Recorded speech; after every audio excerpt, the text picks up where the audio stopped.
আরেক দল বেদাতি আছে, এরা হক্কানি সনদ ব্যবহার করে বেদাতি, হকপন্থী নামের অন্তরালে বেদাতি আছে না নাই? এদের জিকির করার সিস্টেম দেখলে বোঝা যায় সুন্নতি জিকির করে রসুলের মতো না পীরের মতো।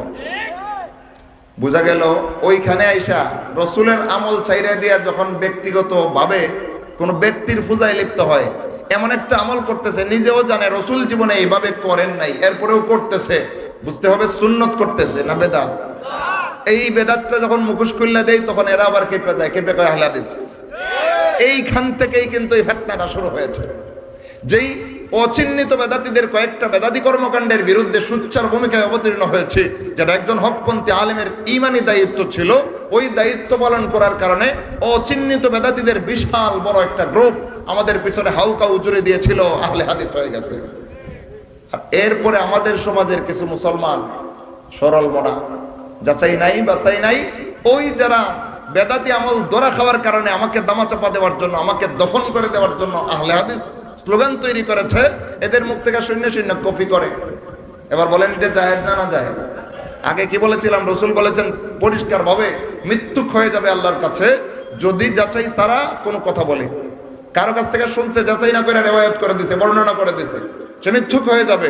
এবার আমাদের সমাজের যে মুসলমান ভাইয়েরা না জানি না নাই না বুঝা যাচাই না কইরা ওই সমস্ত অচিহ্নিত বেদাতীদের পক্ষ হয়ে আমার পিছনে আহলে হাদিস জপেন, এরাও সত্য কথা বলেন না মিথ্যা কথা?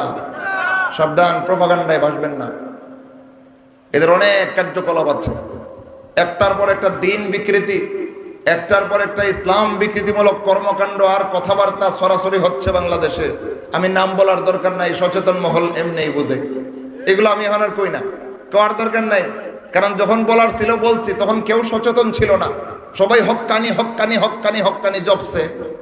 পরে যখন আমি একটা কথা বইলা সারা বাংলাদেশে নিন্দা আর সমালোচনায় নিন্দা আর সমালোচনার বন্যায় ভাসছি, তখন কেউ হা বা না কিছুই বলে নাই। কিন্তু এই সমাজের মুসলমান বর্তমানে সচেতন, সবাই চিন্তা করছে বিষয়টা আসলে কি।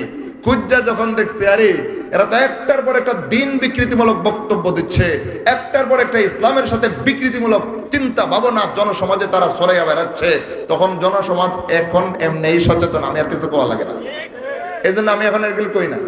কিন্তু একটা জিনিস বোঝানোর জন্য কথাটা বললাম, এরা এসে সর্বপ্রথম আমার নামের সাথে আহলে হাদিস শব্দটা যুক্ত করেছিল প্রায় 4 বছর আগে।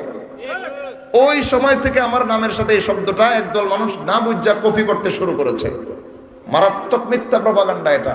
কিরে ভাই, আপনি বেদাত করবেন আর আমি একজন আলেম হিসেবে আপনার আমলটা যে বেদাত, এটা মঞ্চে বলাটা আমার অপরাধ নাকি বেদাত করাটা অপরাধ? তো বেদাত করাটা ছিল অপরাধ, আমার বলাটা অপরাধ ছিল না। এরা বেদাতি পন্থায় জিকির করবে, রসুলের মতো জিকির মিলবে না, পীরের সাথে মিলতে পারে কিন্তু রসুলের সাথে মিলে না, এমন জিকির করবে, সেটা দোষ না। আমি কইলে আমার দোষ। আসলে দোষী কে? যারা ভুল সংশোধন করতে গিয়া ভুলটাকে দড়াইয়া দেয় এরা দোষী, নাকি ভুল যারা করে এরা দোষী? ভুল যারা করে এরা দোষী। তবে হ্যাঁ, সাধারণ ভুলকারী সমাজকে আমরা দোষী বলতে চাই না, কারণ দোষী আর ভুলকারী এক কথা না। একজনে না জানি না বুঝা ভুল করছে, দড়াইয়া দিলে পরে কয় সর্বনাশ, হুজুর এটা দড়াইয়া না দিলে তো আমার এই ভুলটা থেকে যেত, সংশোধন করে ফেলছে। এই লোক দোষী না, ভুল করতে পারে কিন্তু দোষী না, ঠিক কিনা ভাই? কিন্তু আরেক লোক সে জঘন্য রকমের একটা ভুল করছে, যেটা শরীয়তের সাথে সাংঘর্ষিক, ইসলামের সাথে সাংঘর্ষিক, দড়াইয়া দেওয়ার পরে কয় তুমি কোন খানের কেডা, আমার পীর যেটা কইছে এইটাই ঠিক, তোমার কথা মানি না। এবার বলেন আগে কলছিল ভুল, এখন কি করছে? দোষ। আগেরটা দোষ ছিল না, না জানি না করছে, কিন্তু জানার পরেও যখন ইসলামের বিধান মানতে চায় না, পীরের কথার অনুগত ইসলামকে বানায়, বরং ইসলামকে পীরকে ইসলামের অনুগত বানায় না, ইসলামকে পীরের অনুগত বানাইতে চায়। এবার বলেন ভুল করছে না দোষ করছে? এই দোষে যারা লিপ্ত আমার পিছনে এরাই বেশি হাউকাউ করে আহলে হাদিস করে, কি করে না? আজকে পর্যন্ত আপনাদের কেউ কথাটা মনোযোগ দিয়ে বুঝছেন, আজকে পর্যন্ত আপনাদের এখানে যারা উপস্থিত আছেন, আমার বিশ্বাস যেহেতু আমার চাচার এলাকা, ফুফুর এলাকা, অনেক আত্মীয় স্বজন আছেন, কেউ আজকে পর্যন্ত আমাকে দেখেছেন হাত এখানে বাইন্দা সালাত পড়ি? এই যে আমার ছাত্ররা এখানে বসা, এদেরকে জিজ্ঞেস করেন তো কোনোদিন এদেরকে আমি আহলে হাদিসদের মতো এইখানে বুকে হাত বাঁধে নামাজ পড়তে শিখাইছি বা এরা দেখছে? কোনোদিন না। এমন কেউ আছেন কোনোদিন কেউ দেখেছেন আমি কোনো সালাতের মধ্যে জুড়ে আমিন বলছি? কেউ দেখাইতে পারবেন না। তাহলে এমন কেউ দেখাতে পারবেন যারা আমার সালাত পড়া অবস্থায় দেখছে আমি রাফুল আদাইন করে সালাত পড়ি? তাহলে কোন হিসেবে আমাকে বলে? বোঝা গেল কথাগুলো সত্য না মিথ্যা? মিথ্যা। আমরা তার কথাতে বুঝতে পারলাম যে আমাদের হানাফি আলেমরা তাকে আহলে হাদিস বলে গালাগালি করে থাকে। দেখেন, কামরুল ইসলাম অলিপুরি ভাইয়ের কাছ থেকে তো শুনলেন আপনারা কীরকম বাংলাদেশের আলেমরা মিথ্যাচার করে আর কীরকম বন্ড জিগির করে। যদি এগুলোর কথা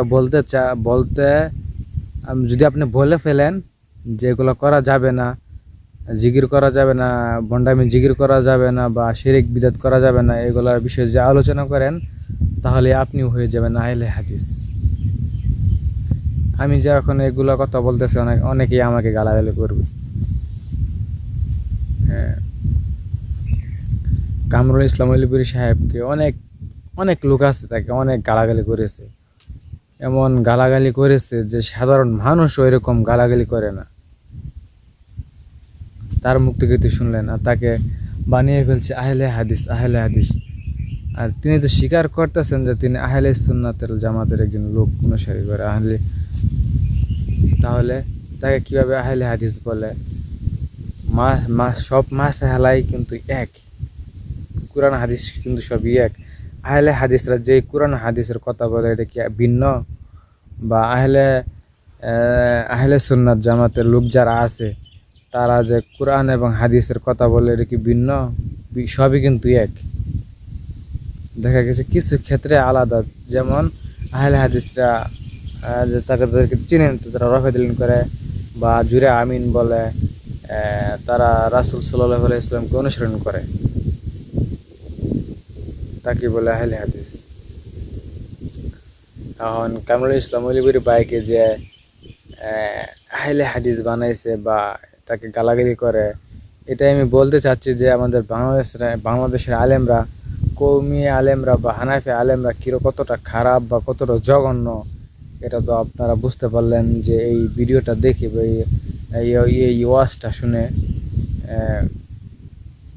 আর এই যে দেখা যাচ্ছে যে অনেক ভণ্ডামি জিগির চলে, রাসূলের পদ্ধতি কিন্তু জিগির চলে না আমাদের বাংলাদেশে।